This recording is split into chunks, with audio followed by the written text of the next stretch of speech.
નમસ્કાર. તારીખ 14 જુલાઈ 2023 શ્રી હરિકોટાથી એક મિશન લોન્ચ થયું હતું કે જે 40 દિવસના સફર બાદ તારીખ 23 ઓગસ્ટ 2023 ના રોજ સાંજે 6 વાગ્યે અને 4 મિનિટે ચંદ્રના દક્ષિણ ધ્રુવ પર સક્સેસફુલી લેન્ડ થયું હતું અને આ મિશનનું નામ છે ચંદ્રયાન-3. હા ફ્રેન્ડ્સ, ભારતના ઇતિહાસમાં એક એવી મોમેન્ટ હતી કે જ્યારે માત્ર એક મિશન નહીં પરંતુ સમગ્ર રાષ્ટ્રનું સપનું ચંદ્ર પર ઉતર્યું હોય. આ મિશન લોન્ચ કરવા પાછળ ઈસરોના ઘણા ઉદ્દેશ્ય હતા, જેમાંથી સૌથી મહત્વનું હતું પાણી. હા ફ્રેન્ડ્સ, ચંદ્રનો દક્ષિણ ધ્રુવ એ પરમનેન્ટલી શેડોડ રિજિયન છે, એટલે કે સ્થાયી રૂપે છાયામાં રહેતો વિસ્તાર. એટલે કે ત્યાં બરફના રૂપમાં પાણી હોવાની શક્યતાઓ ખરી, અને પાણી એટલે સંભવિત જીવન, ફ્યુલ તેમજ ભવિષ્યના અવકાશ યાત્રા માટેના સ્ટોપિંગ પોઈન્ટ.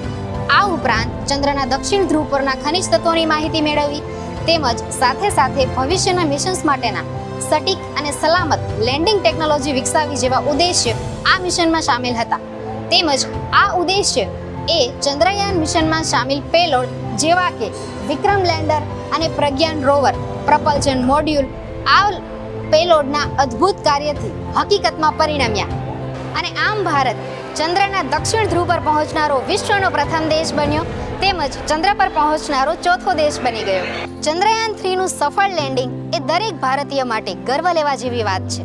તેમજ આ બાબતને ધ્યાનમાં રાખીને ડોક્ટર વિક્રમ સારાભાઈની જન્મ જયંતિ નિમિત્તે એટલે કે 12 ઓગસ્ટથી લઈને 23 ઓગસ્ટ સુધી ગુજરાત સાયન્સ સિટી સ્પેસ ફેસ્ટિવલનું આયોજન કરવા જઈ રહ્યું છે, જેમાં વિવિધ સ્પેસ રિગાર્ડિંગ એક્ટિવિટીઝ, વર્કશોપ્સનું આયોજન થવાનું છે. તો આ સ્પેસ ફેસ્ટિવલની ઉજવણીનો ભાગ બનવા માટે તેમજ આ વિવિધ વર્કશોપ્સ તેમજ એક્ટિવિટીઝનો લાભ લેવા માટે તમે પણ ગુજરાત સાયન્સ સિટી અચૂકથી પધારશો.